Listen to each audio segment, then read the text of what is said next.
That's quick. Okay, let's see. See what they got for us.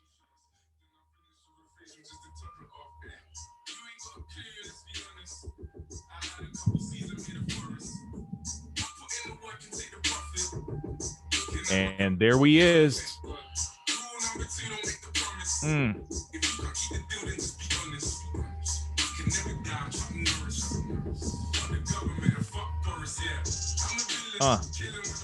Yep. Come on. Get up on your English rap, folks. Get in there. Stormzy, Giggsy. Hey, man. Thank you for that education today, too, man. I appreciate that. Oh, Thiago Silva. Big ups to Chelsea getting through. We got an all-English Champions League final. If United are going to hold up their end of the bargain, I think, and if Arsenal can pull it off, we could have an all-English Europa as well. So we could assert a little bit of dominance as the other teams falter in this particular moment. But honestly, I mean, obviously you expect City to be there, but the other three teams are not exactly. If you'd have offered the opportunities Chelsea is about to have to finish the season in the top four, to get an FA Cup final and to get a Champions League final, y'all would have bit some hands off. I tell you, man, it is it's a pleasant surprise. It is a pleasant surprise, and I need Io here to help me celebrate, man, that victory. So, man, I tell you what, this is what was good about the match today. Werner scored. It was trash, but he scored. He was in the right place, right time. Sometimes you got to poach. But but it was so good to see how the team worked together. They played solid defense. They were just good, man. They were good, and it paid off. So there you go. Yes. Big ups. Oh, by the way, it is, ladies and gentlemen. I'm not going to show I'm going to show the label. It's not like we're sponsored or anything. This is some good tequila, dude. Luna Azul.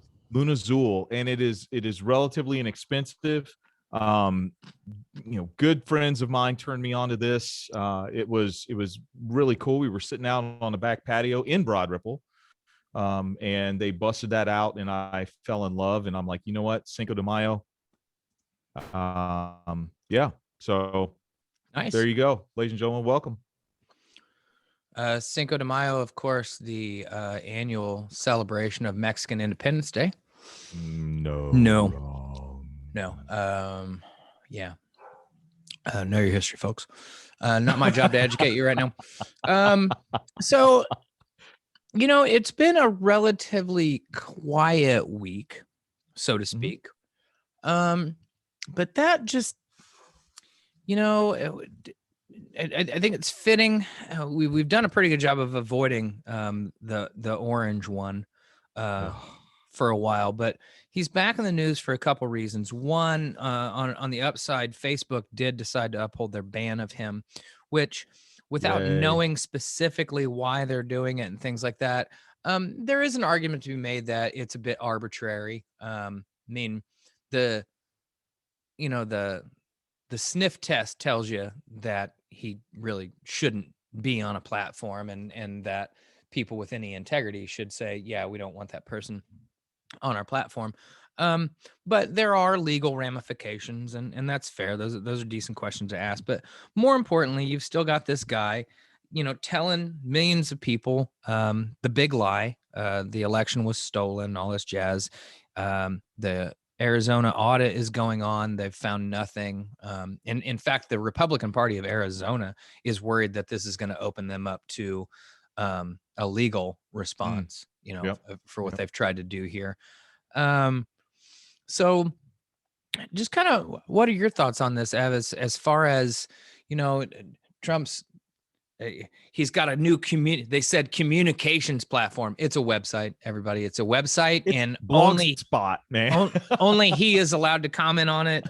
People are not allowed to comment upon comments. So not really much of a communications medium so much as a bullhorn for a guy who is a walking bullhorn. But really beyond that, I don't really think a lot of movement for him. It looks humiliating as far as I'm concerned.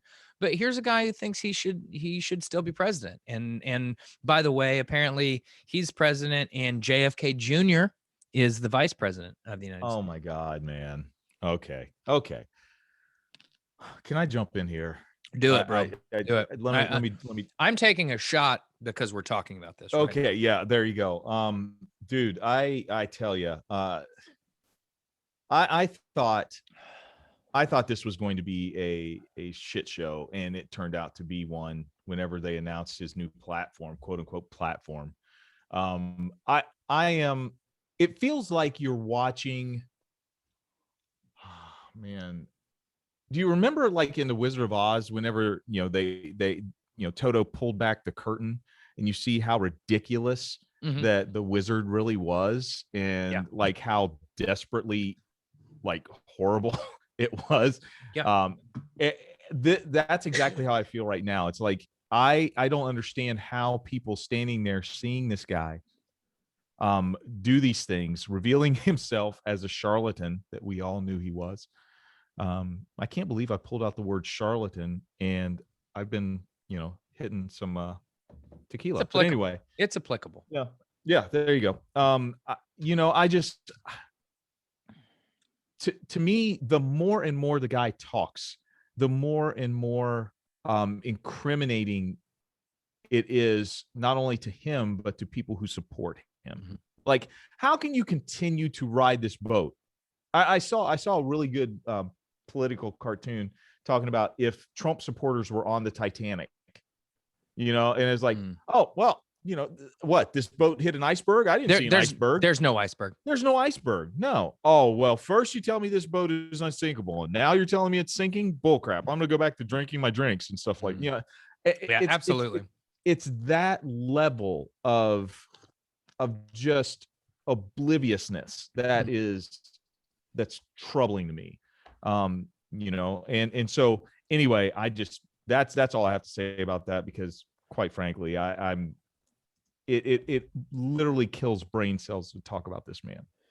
It does. And honestly, that's really all the more attention it deserves, because it's really like a child lying about not wanting to get in trouble for spilling cookies or something like that. Exactly. It's so patently absurd that to entertain it and acknowledge it gives the fire oxygen, and I just don't really want to do a whole lot of it anymore. But to be fair, we have to figure out. To be fair, well, it doesn't just work to point out the facts. Mm-hmm. There's a certain segment of the society right now that thinks JFK Jr. is the vice president of the United States. I've heard so many variations on this that Donald Trump is actually married to Princess Diana, and they are American royalty. That's a new one on me. And JFK Jr. is actually president of the United States. There's so much craziness going on that you don't even know what you're supposed to take seriously, right? Like, yeah, this is so stupid, you all can't possibly believe it, right? And then there are people like, no, I'm going to show up with my AR-15 outside of Planet Ping Pong Pizza or whatever the fuck it was called in Washington, D.C., because they think that the Democrats are running a pedophile ring out of a pizza parlor in downtown D.C. And you're just like, did anyone say this out loud at the meeting? Did you all just read it and go, I don't know, I suppose? Like, nobody literally said, we believe the most powerful politicians in our opposition are running a barely covered up pedophile ring out of a pizza parlor in Washington, D.C., and they're using email codes. Email codes, AOL, dial up. They went back to dial up. Aaron, here's the question I ask about all of this. is that why in the world don't those supporters who support the the GQP, why aren't they living by the same standard that they apply to to black people? Because here's what they say whenever black people get shot by the police. Well, if you just comply, or if black people get arrested because they're around other people or something like that, well, you're complicit in that, because where you're at, you never know who your friends are and blah blah blah. They always like to say that shit, but when it comes right down to it, if you associate yourself, and I'm saying this, man, and there are people that I absolutely love, and we've had great conversations, like recently we've had wonderful conversations, and I know that those people don't associate with this piece of the Republican Party. But if you are a staunch Republican and you refuse to see this for what it is, you are complicit. Yeah. You are complicit to this madness, to this incredible incredible dark cloud that has hit America. Until and unless they stand up and demand better candidates. I mean, the problem is the Matt Gaetzes of the world are getting rewarded. The Ron Johnsons are getting rewarded. The Marjorie Taylor Greens are getting rewarded for this behavior. And if they were bringing something tangible to the table, I might understand that. But what victories do these people think they've gotten? That the $1 trillion tax breaks isn't benefiting them in any way. I don't really think I think more of them are harmed by a lot of the trade stuff that went on over the last 4 years than were helped by it. Some may have been. Certain industries saw a quick bounce, but by and large, the long term isn't good. So I'm just really, aside from he made it okay to use the N word amongst their friends, what was the big gain? You're right. There wasn't one. And the fact is that now you've got all this infighting. I mean, we got Kevin McCarthy on a hot mic just the other day trashing I'm sorry, what's her name? Liz Cheney.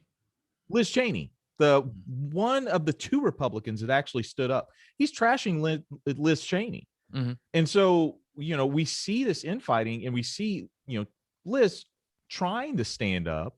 Yeah. But quite frankly, her and Romney was practically booed off the stage. Oh, he was. Which he asked a legitimate question. He said, "Aren't you ashamed? Aren't you embarrassed? Or embarrassed? Yeah. Aren't you embarrassed?" And the problem is, no, they're not. They're not embarrassed. They're not embarrassed by this behavior. There are a ton. Think about the number of people who are getting arrested for their actions on January 6th because they filmed themselves doing it. They said, "This is awesome. I want to be known for this. When tomorrow comes, we'll be heroes." And instead, you're fucking tools. You're absolute tools, and you're traitors to the nation. Yeah. But what is it then, Aaron? I mean, so if they are not, if they're not ashamed, if they're not embarrassed, then what is it? I mean, it's white privilege. Okay. That's what I was getting ready to say. I don't think it's white privilege. I just think it's downright white supremacy. Well, I don't think it's. That's the logical conclusion of it. Yeah. Is that there are no consequences for my actions. I mean, you asked the question earlier, why do these, people not apply the same rules that they want to apply to black people? Because the law does not apply equally in their world. No. That we've said it time and again on the show. The system was not designed to be equal. It was not designed to apply equally across the board, and it's working perfectly. We see that in the sentencing disparity of a black woman who was on probation, I believe, and voted when she was not eligible to, and it was on a referendum or something like that. So it was a weird kind of situation, and she simply did not know and got 5 years in prison. And now somebody knowingly pretended to be their dead mother and voted on her behalf and got 5 years suspended sentence. Yep. How is that not an example of the two justice systems in America at work. And do we need to tell everyone who voted for who? I don't think we do. I think that's pretty apparent Mm-hmm. with what was going on, man. You know, it goes all the way. I don't know if you've had a chance to see that show on Netflix, Black AF, but I love it because Kenya Burris is hilarious and he does such a good job on that show.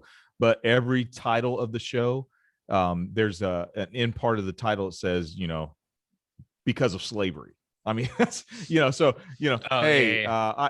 I went to Hollywood because of slavery, you know, and so it's just all that stuff. But it really hits at the core of what's going on in America. And nobody wants to have these conversations, Aaron. I don't understand. I mean, well, no, I do understand. I do understand. But I think the intellectual part of me just is it, I'm having dissonance about it because I'm like, look, if I'm willing to sit down with you and I'm willing to, you know, just have a conversation with you, then don't think of all black people the way that you have thought of all black people up to Mm-hmm. that point. You know, I'm just saying, my dad tells a really good story, and you know, I've got a shot, you know, the halftime shot, you know, I'm going to give to my mom, and I'll tell you why later. But to my dad tells a really good story about when he started up at his power plant that he worked at. He had a you know, a coworker who was extremely racist and known for it.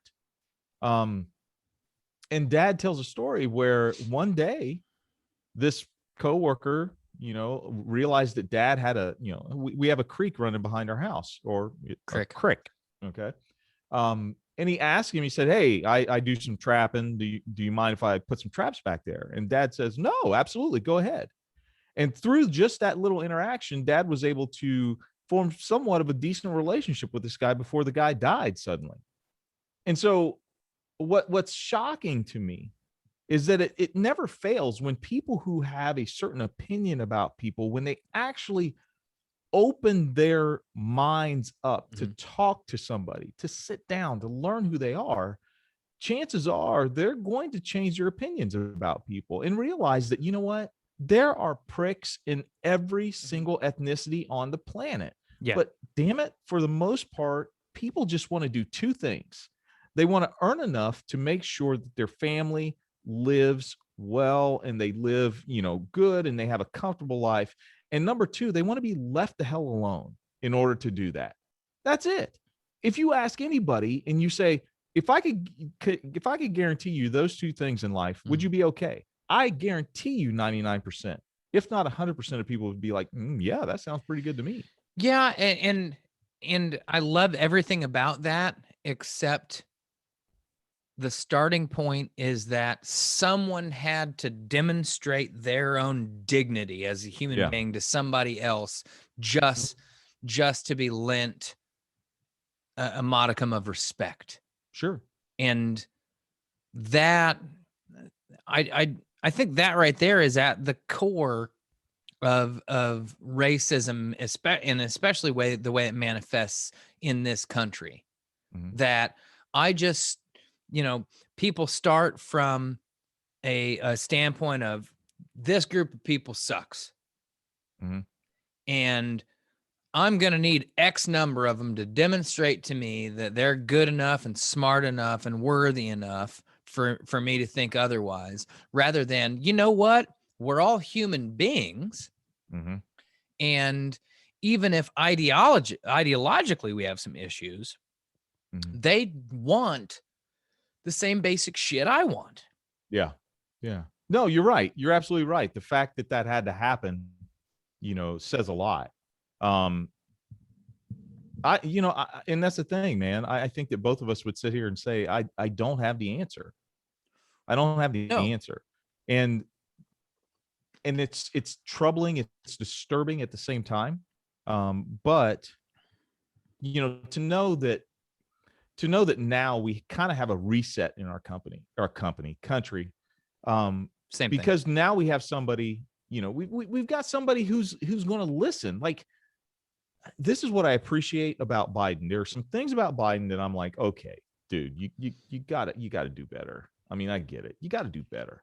Um, but he's opened the door for us to at least be able to see people for who they are, or those, those who want to. And what Mhm. that does is it exposes those people who don't. Yeah. And so I'm, I am, yeah, I'm thankful for that. Io says facts, Aaron. That's why I don't jump into people's comments when they talk out of pocket about black people. If I have to demonstrate, show my humanity, I already lost. Yeah. Io, absolutely. Absolutely. Um, I am, I don't know. I mean, I agree with that. I totally agree with that. But I mean, I don't know. I think you're right. Now that I think it through, I know you're right, because I know that's number one, that's exhausting as hell.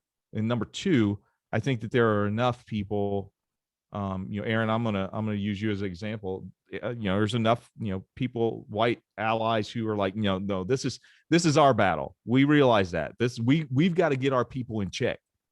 Mhm. So no, Io, you're absolutely right. I think that, the time dictated what Dad had to do.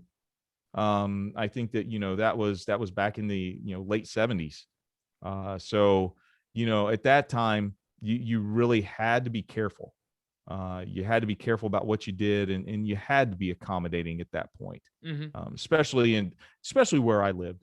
And that's why I kind of give Dad props, because he was able to read the room. Mhm. Um, but yeah, nowadays I think, you know, I wouldn't do that, because you're right, Io. We're already there. There's no use in doing that. No, good point. So, anything else on that, Aaron? No, I mean, it's just, it's never not a frustrating conversation. Yeah. And like you said, that there's no cross the board answer.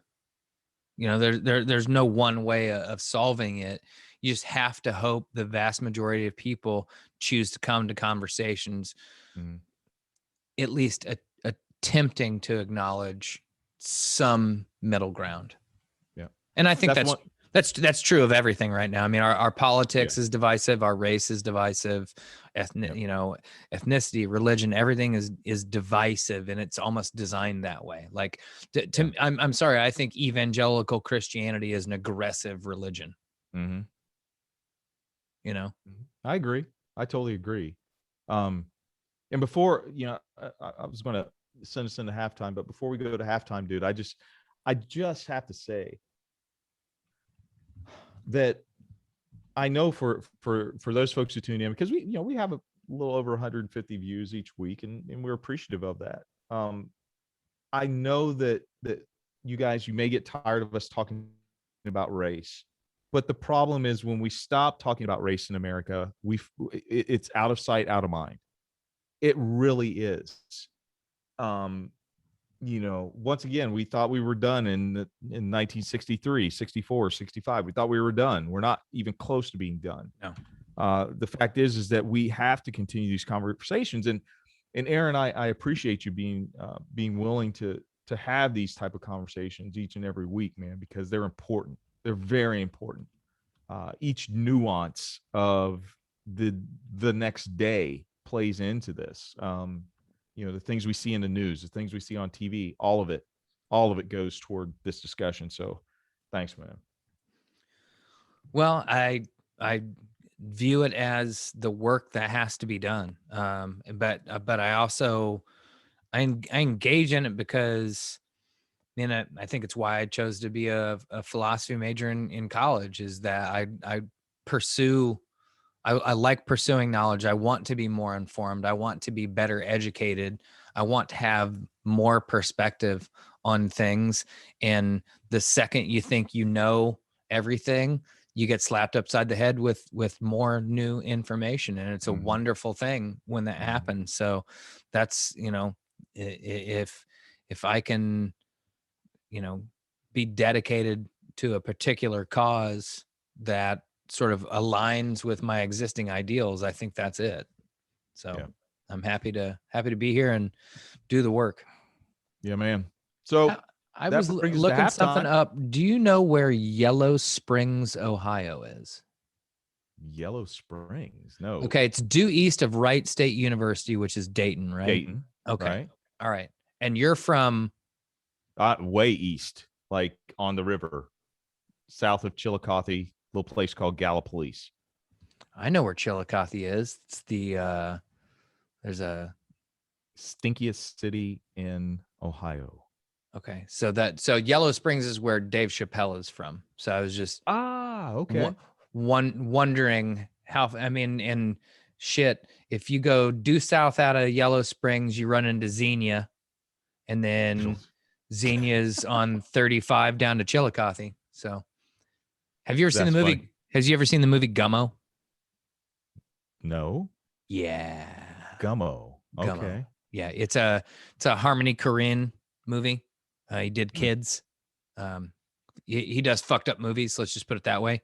Okay. And Xenia, Ohio. It's sort of based on a true story. So Xenia, Ohio, got hit by a massive tornado, Right. I remember that. and then a decade later, almost to the exact day, it got hit by another massive tornado. So the whole town got fucking destroyed, and it's like this wasteland. Yeah. So he went there and filmed it, and it is one of the most disturbing movies I've ever watched in my entire life. It's amazing, but Gummo. yes, yeah, Okay. yeah, I'm gonna have to check that out, man. yeah. Watch that one Awesome. late at night sometime.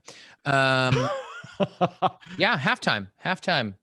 Special halftime shot glass.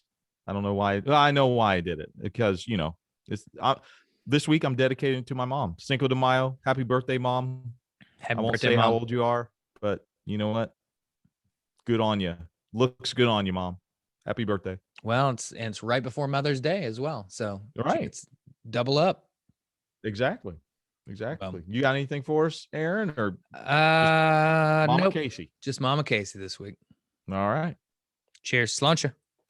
Launcha.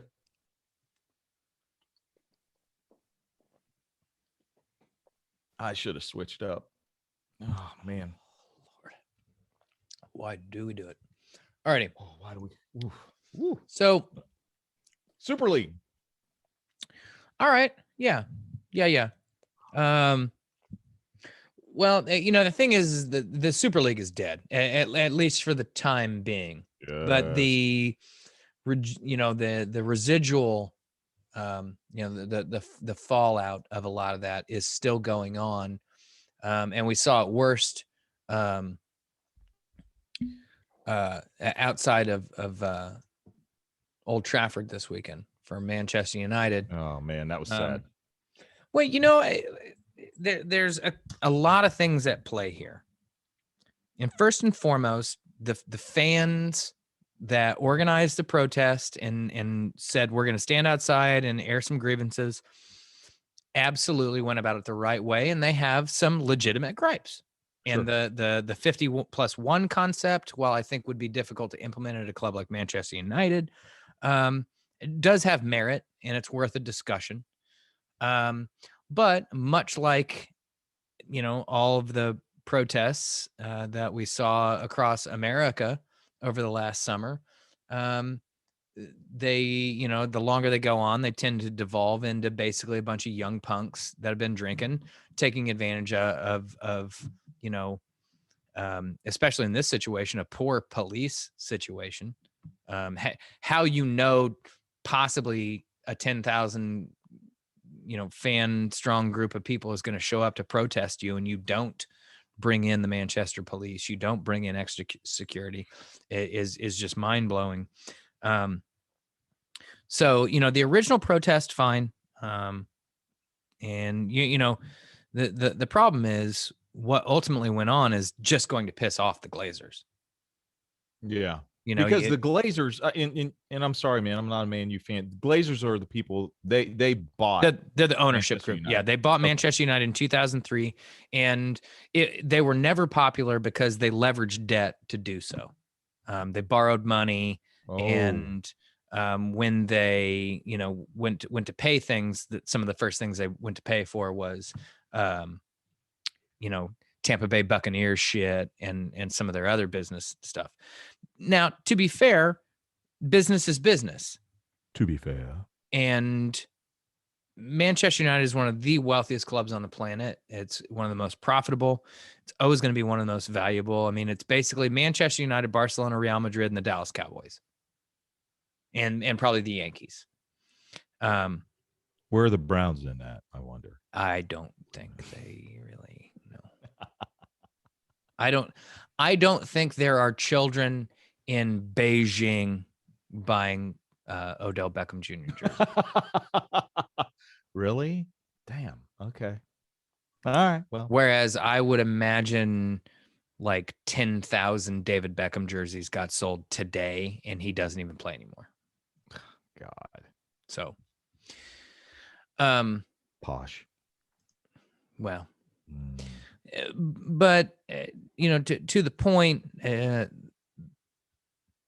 it was a legitimate gripe, but it devolved into something so much worse that the point was lost in it, even worse than here. Once you've got 13-year-old drunks throwing beer bottles at police officers and trying to overturn cars, the point of your protest is lost. It's gone. It's completely gone. So was the point, was it the fact that the Glazers, they're the ones that own it and that they haven't backed out of the Super League yet? Everybody's backed out of the Super League. Okay. The Super League is not happening. Okay. Yeah. I knew that. Certainly not anytime soon. Okay. I didn't know if there were any teams that were like, no, we still want it. Well, I mean, Florentino Perez for Real Madrid believes it's going to happen. And I think Agnelli, as the head of Juventus, think it's going to happen. But, these guys also back fascist dictators at some point in time. So, and Chelsea whipped their rear end today. So there you go. Indeed. Good victory. Very good victory. Let's hope United can do the same tomorrow. There you go. By the way, along those lines, Jose Mourinho, new head coach of AS Roma. Yes. Which I think even if you're going to make this move, don't announce it before a Europa League tie that you absolutely have to win. This was just like, are they throwing the match? I'm fine if they are. I would dig that. Yeah, that was really odd. I know, Harry Kane had to be like, wait, what? I mean, obviously Kane probably knew what was coming down the pipe. You don't do that without notifying your top player or top players. At least I would think so. Well, I mean, Jose got fired 2 weeks ago, so him not being there at Tottenham is not the big deal. But I mean, okay, I didn't know that piece. I had no idea. Oh yeah, he got fired a couple weeks ago. He got fired before the FA Cup semifinal or whatever it was. Oh wow, okay. But to announce him as the new manager, and everybody knew Paulo Fonseca was stepping down at AS Roma. That's not news. Mm-hmm. But I just don't. There's no reason. He's finishing out the season now. This guy has to answer a question in the press conference tomorrow about that, and that's not fair to him. It's got nothing to do with him. To me, this shows over the last couple of weeks, for as much money as gets bandied about, these guys maybe aren't the brightest cats in the room. Hey, great, the Glazers have money. That doesn't mean they're smart. That's right. So, man, for me, I got to the show late. I didn't get a chance to see the whole thing unfold, and through you and another friend of ours, Simmons, you guys were telling me what was going on. Dude, it looked like it looked like the Capitol insurrection. It was horrifying without the Trump flags. Yeah. I mean, it's like, come on now, what this was unnecessary. This wasn't, you're right. You lost it. You lost the whole reason why you guys are out there. And the fact is that, yeah, you have a gripe, but there's no way I would put this, and I don't think, obviously I don't think you were doing that, but there's no way I'd put what happened here in the same light as what was happening over the summer. Over the summer, no. You had people, you had those individuals, you're right, that took advantage of the whole thing. But the cause that you were fighting for, beckoned us to ask even why. were people looting? Why Yeah. were they destroying stuff? Because it's deep. It's a deep thing. I get that there is, and I don't quite understand it yet, Aaron. And I'm working on it. I'm trying to be more and more of a football aficionado.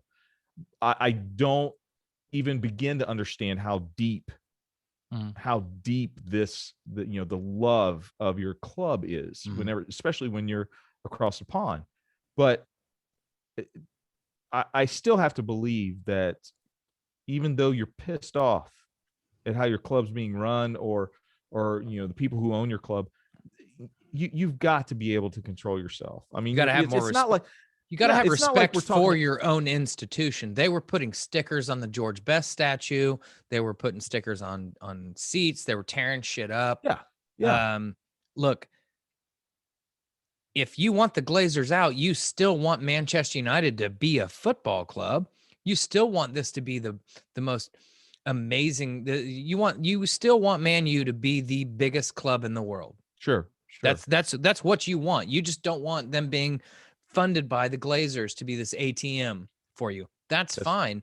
But why are you putting stickers on the George Best statue? Why are you tearing shit up? Why are you jumping on the seats? Act like you've got some fucking respect for this institution you claim to care about. Yeah. And I think Io said it. Yeah, he's right along with you. I had no idea the Glazers, they've never really been to a United match. That's not true. That's not true. They go to games all the time. Oh, they do. Oh, Yeah, okay. They do. It's a fun talking point, Io, but they actually do go to games. The youngest guy with the stupid ponytail goes to a lot of games. Is the youngest guy like the major owner, or is it I don't even know who the Glazers are, to be quite honest with you. The Glazers, I think they made their money in used car dealerships in South Florida, and then they ended up buying the Tampa Bay Buccaneers. Okay, that's why I don't know them. I could give a shit about the Buccaneers. I just that's crazy. That is crazy, dude. No wonder they're pissed. And you know what? To Man U fans, damn. I'm as a fellow Premier Leaguer, cheers to you. Sorry, that sucks. I think there's nothing more I can say about that, man. That sucks. Here, let me look this up real quick. What are you looking up?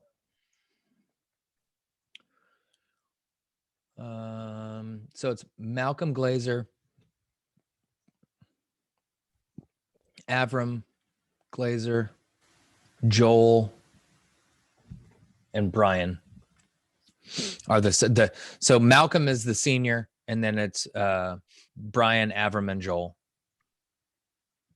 And they made their money with I don't know about the whole car dealership. I might have made that up, but they definitely own the Tampa Bay Buccaneers. Okay. Which kind of sucks. Wow. Well, but that was the thing when they bought United in 2003. Tampa Bay, I don't think was all that good, and I think they were kind of moving money around. I got you. Yeah, they had just come off of a Super Bowl win, right? Like it was 2000. Here's the thing that gets me is I do understand the situation. I get it because a lot of these clubs, Manchester United started as the Newton Heath Yorkshire Lancashire Railroad Football Club. There were guys who worked on the railroad and played football on the weekends. Okay. So a lot of these clubs came out of grassroots local organizations.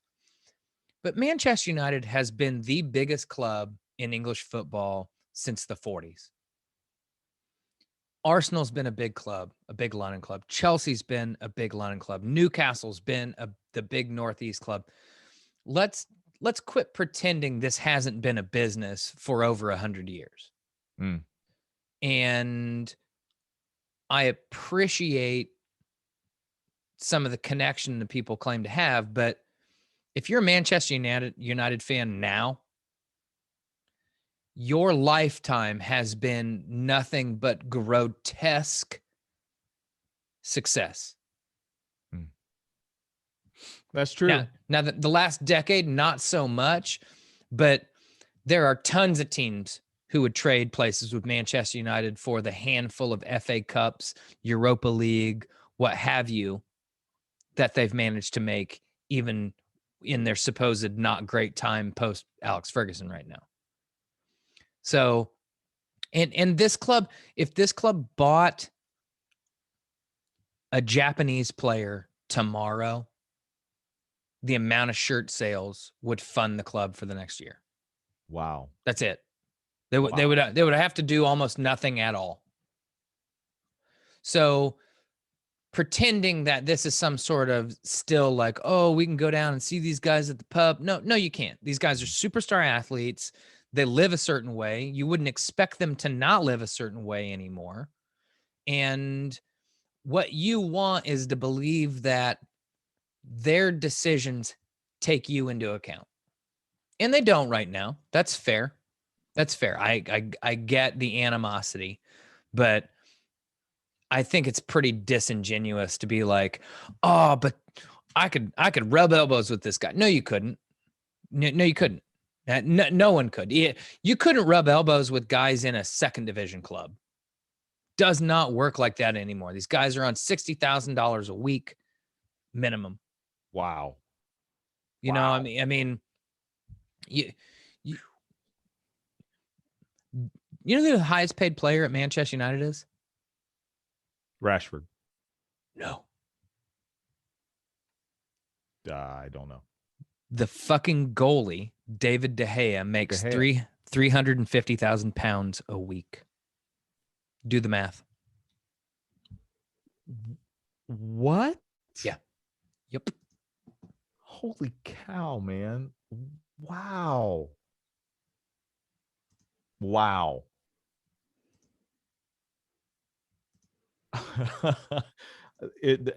That's why it's the most popular sport in the world, man. Holy moly, that's crazy. Yeah, Pogba's number 2. Oh, really? Okay, well that makes sense. I mean, he's a veteran, and probably demands a salary that's World Cup winner. Yeah, that's comparable. So that opens up this line of questioning I have for you. Why can't we pay our women's team more than what the men's team makes, because they do better? Okay. My thoughts on this are the women should make the same amount of money, but the system is not set up the same way because they assume women's sports should be making less. If they charge the same amount of money, people would show up. We've already seen that. And they would bring in that type of revenue, but they don't. So the situation is that the same amount of money does not come in. And Coca-Cola and Budweiser and McDonald's and NBC and whoever don't spend the same amount of money to pay for the rights to these events. So therefore, you just don't have the same raw dollars coming in. Should there be? Yeah, there absolutely should be. And we know now that, and we saw it over the last year, women's sports makes money. Women's sports draws people now. It's not a problem. It used to be, excuse me, but it's not now. I guess I'm asking that yes, because IO, those are two different conversations. Yes, I'm talking women's national team, IO. I'm talking women's national team, but I saw something, I think yesterday. Google is now sponsoring the WNBA, if I'm not mistaken. Is it the WNBA they're sponsoring? Ooh, that's a big deal. I think I can't remember exactly, and maybe someone out there saw the same thing, but I think Google is now sponsoring a women's club sport here in America. And that's what I was asking. I'm like, okay, who's going to step up? Like, who's going to take a shot at this? Because here's the deal: is that okay? Google, yes, great, good on you, but I mean, Google makes so much friggin' money. You know what would be awesome is if Jeff Bezos' ex-wife who took half, and Melinda Gates, who's about to take half, decided to bankroll some women's athletic leads. Why not? There you go. They could drop $500 million and not miss it. Dang. That would be nice, dude. That's a great idea. I just, I just wanted to ask the question because I'm like, we're talking soccer here, and quite frankly, our women's national team, but with the possible exception of, I don't know, France, because France is strong right now. We come from France, and England's good, and Brazil's okay, good. England and Sweden. How's the Japanese women's team? They're strong, aren't they? Well, they won. Was it the Olympics or the World Cup? I can't remember which. I think it was World Cup. Yeah. But I don't think they've had the same. Well, I mean, we played them in the final 4 years later and beat them 6-0 or something ridiculous. So yeah. But I mean, they're there. They're there. The Dutch are really good too. But here's what I'm saying is where. Yeah, Dutch are good. Yeah. For example, let's get off of the national teams and let's talk about the women's Premier League. Well, the problem with the women's Premier Leagues right now is there's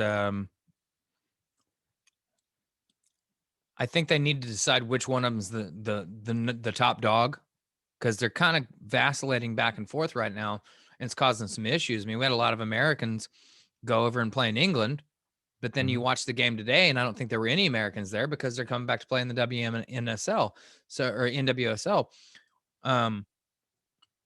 That kind of cheapens the leagues to a certain extent. If you're just going to go over and play a few games and I'm going to help out Tottenham for about 5 games and I'm going to come back. Well, that I'm not sure how I feel about that. Yeah, I see what you're saying. And maybe that's an opening. Maybe like you said with, Melinda and I forget the ex Mrs. Bezos name, but anyway, if those two get together, why not create a women's Premier League here? Because I mean, I'm not bragging, but damn, I mean, we've got some of the best women footballers on the planet. I mean, you go to England to play in the Premier League because that's where you want to play. You want to play there. Why not create that here? The rub is that the English teams waited a long time to get involved, but now that they're throwing a lot of money behind it. So can the what is it, the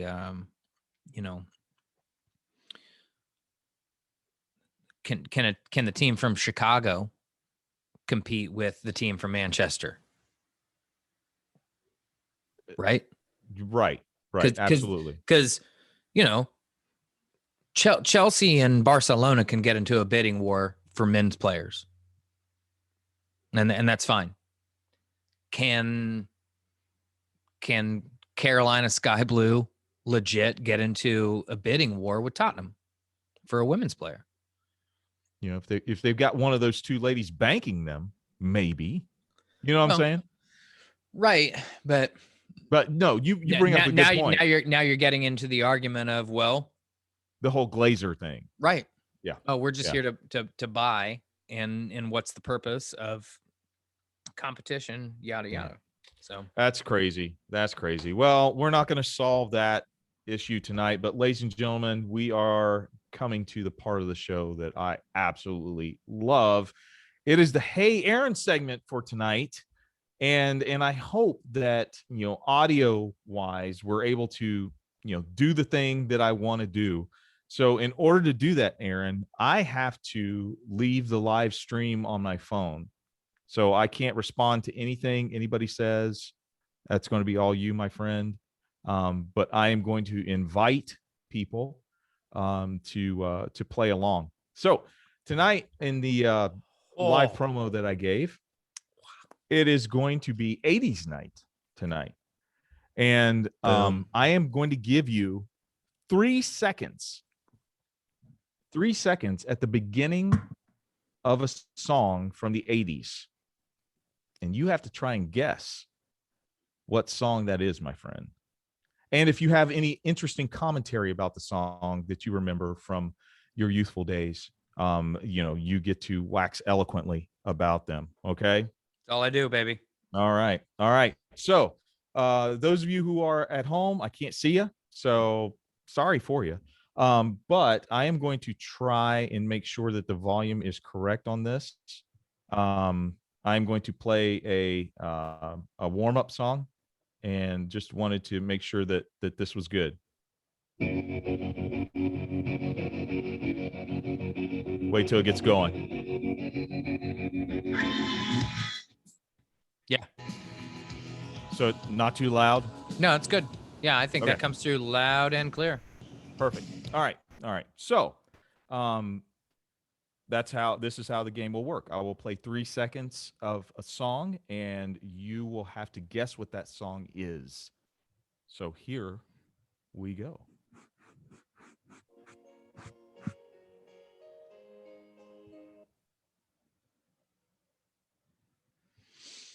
Do you like to hear it again? Sure.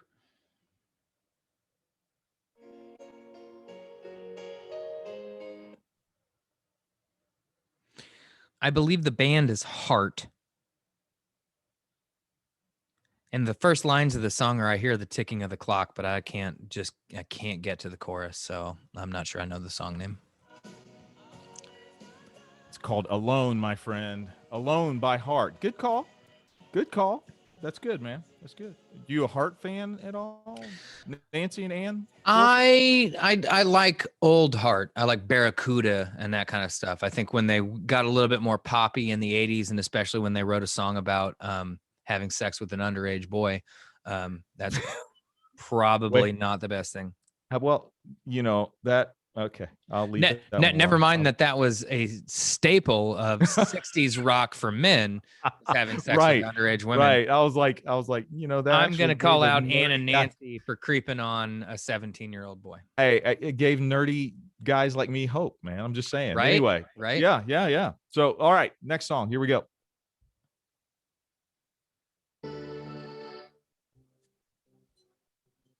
Can't hear it. Oh.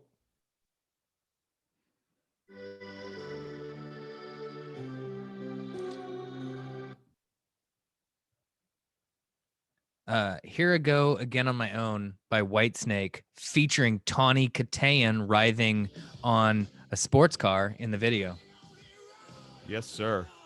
Yes, sir. God bless MTV. Everybody, do yourself a favor and look up Tawny Kitaen's back catalog. And with that said, let us go to our next song. It can be found alongside the Tracy Lords back catalog. Oh, really? Tawny Kitaen never acted like Tracy Lords did she? I thought perhaps maybe she did not go. Maybe she's more of a Skinamax type. Was she in the business? Is that what it was? I thought, but I could be wrong. I could. Okay. Be wrong. All right. Next song. Here we go. I'm not disparaging. Can't hear it. No, but I can tell you this from the very opening. It's Dr. Feelgood by Motley Crue. What?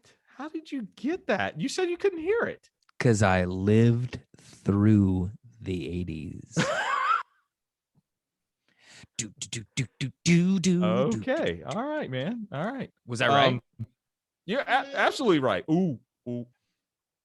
Sweet Child of Mine by Guns N' Roses. Yes. God. I listened to this album before every basketball game on the road. This album? Yeah. Really?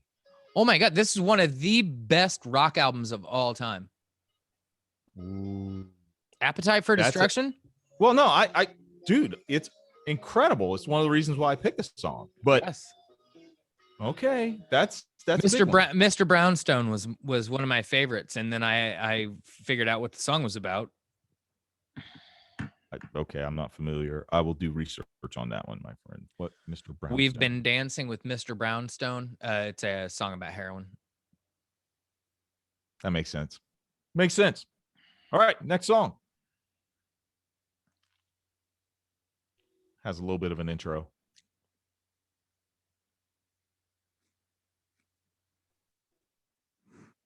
It's coming. Hang on.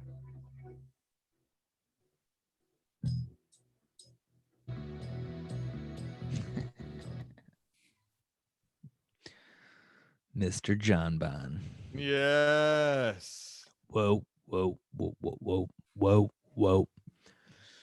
Richie Sambora was the coolest. Dude, when this song comes on, do you turn the channel or do you turn it up and say, No, you know I what? think I just we give into it. No. First off, Mrs. Aaron Show is a huge John Bon fan. Actually, she's a Richie Sambora fan, but she's a John Bon fan. Props. And we do love our 80s hair glam rock. And Excellent. This is up there. Okay. I don't even my favorite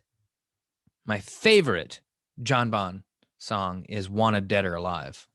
Oh, yes, sir. Yeah. Yes, sir.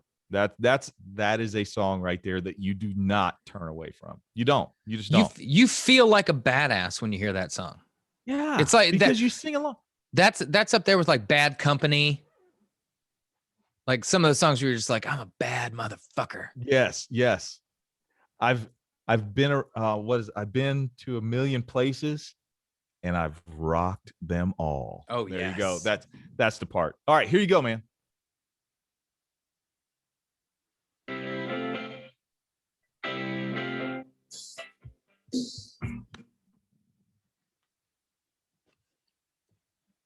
Ugliest dude, but you know what? He's got all the chicks, dude. Just all the chicks. And David Bowie. I could see Bowie before I don't know. I could see Bowie before the chicks? No. Mick Jagger, I don't know look wise. David Bowie, definitely. Oh yeah. Definitely. Bowie's a handsome. Okay, that's guy. What I thought. Jagger, yeah. Like, okay, I see where you're going. I see where you're going. I see where you're going. No, my point was Mick Jagger and David Bowie hooked up. Yeah. Oh well. Supposedly. Wait, what? You've never heard this rumor? No, I have not. That Bianca walked in on Mick and David Bowie on more than one occasion. That they were just hanging out and doing the thing. Oh, okay. It was there was a lot of cocaine going on and a lot of sort of experimentation. I'm not surprised by it. There you go. I'm like, even if there was, I'm like, okay, cool. I mean, freaking David Bowie and Mick Jagger. Oh, look, two rock stars getting it on. I'm cool with it. Whatever. Yeah, it's like, what do you expect, dude? Come on. Anyway, all right, next song. Oh, I gotta turn this up because I know you're gonna get this one too. Inside, walk this way, you and me, babe. Hey, hey. Pour some sugar on a drummer with no arm.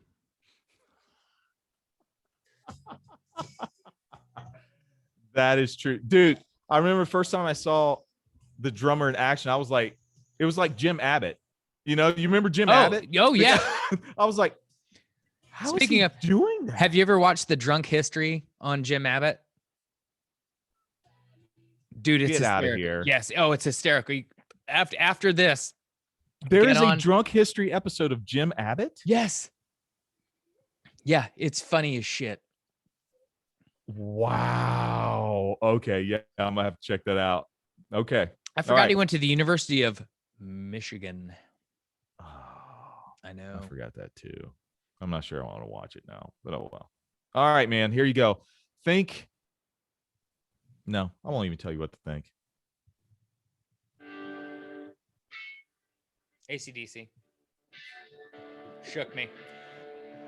I have a. You only need to hear the one chord. That's Just it. that. You only. That's why I just played it. That's why I just let it play. I have a story about this song. The first bar I ever went in my life was when I was attending Cincinnati Bible College. And the bartender said, "It's your first time. What song do you want me to play?"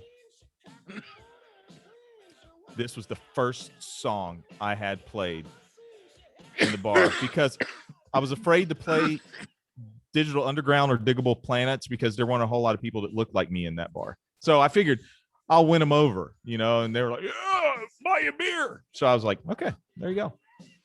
Yeah. Having played against Cincinnati Bible College. Let's not bring that up. Yeah. Let's not bring that up. All right, next song.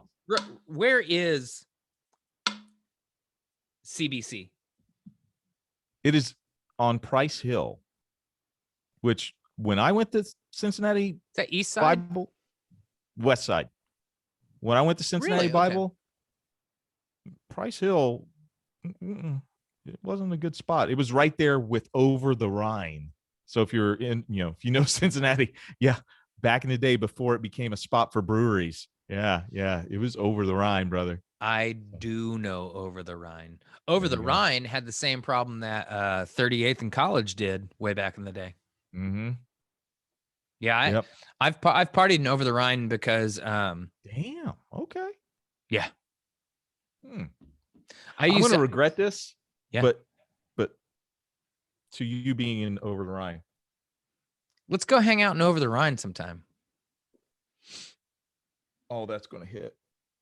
Oh man, I better hurry up. Okay. Last song. Woo, here we go.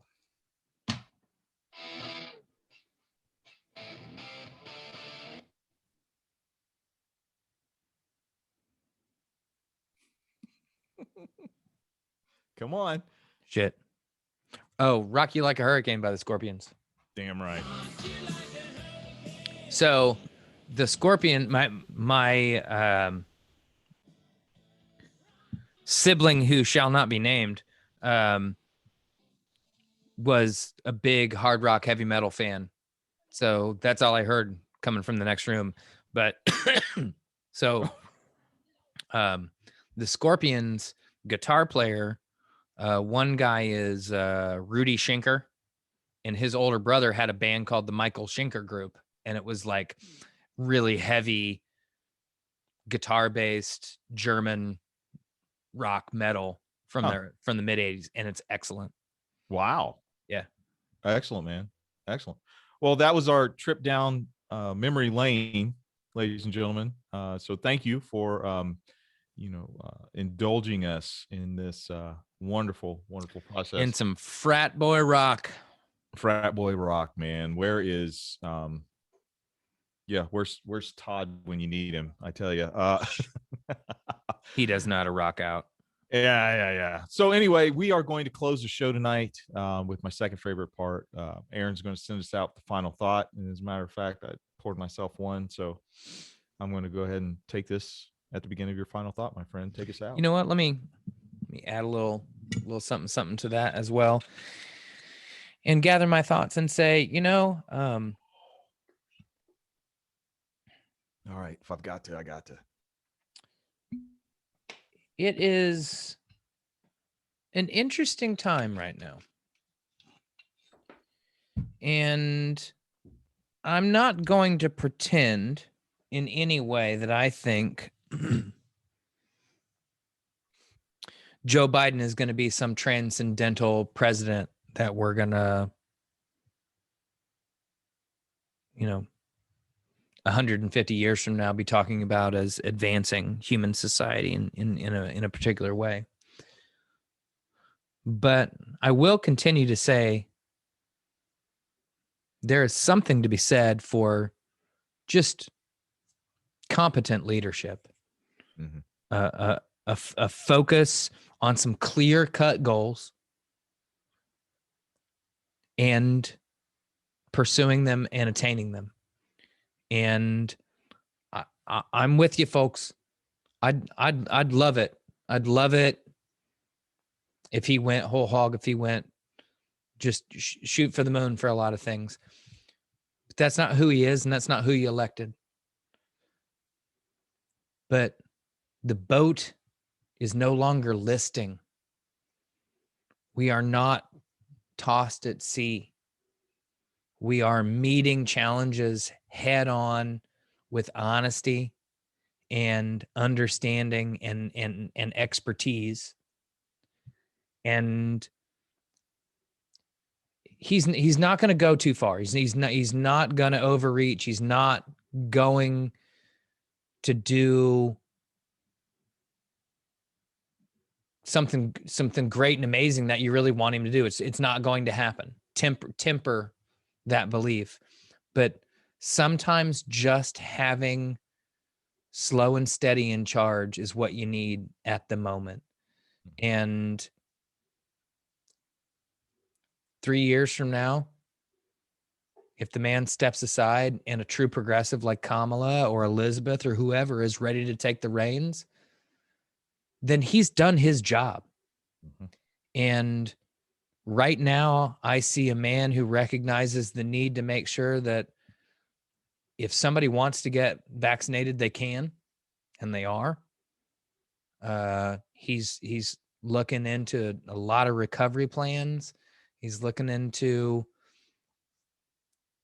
just ways to try to make things better. And some of them are good. Some of them may not be. That's fine. That's a politician. Mm-hmm. But damn, it feels nice to just have some competence at the reins, not worry about whether or not we're going to crash the boat into an iceberg because the ship's drunk, you know? Yep. And we need to be good with that. We need to support that. We can't, don't get so head up about certain things that you start pushing back on this, because he's laying groundwork, and you can't get to the next if you skip this part. If we go right past this, if we try to do too much, it's not going to work. Because let's face it, McConnell's a motherfucker. Guy knows what he's doing. I don't like him, but he does know how to wield the power he does have. And overreaching and going too far is going to cause a backlash. And a backlash at this point gets us stupid people in 2022. And a backlash, even worse, gets us Donald Trump or Josh Hawley or Matt Gaetz in 2024, folks. And you don't want that. So embrace the mundane, embrace a little bit of boring, and say, this is what we need right now.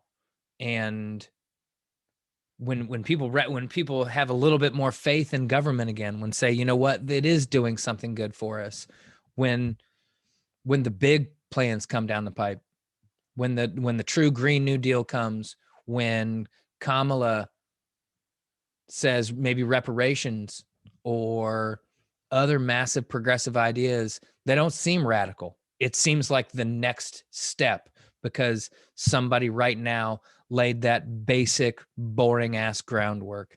And let's be happy for a little basic and boring right now.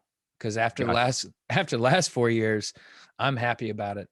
I got you, man. Right here. That's all I got to say. It wasn't terribly profound, but I love you all. Glad you all tuning in.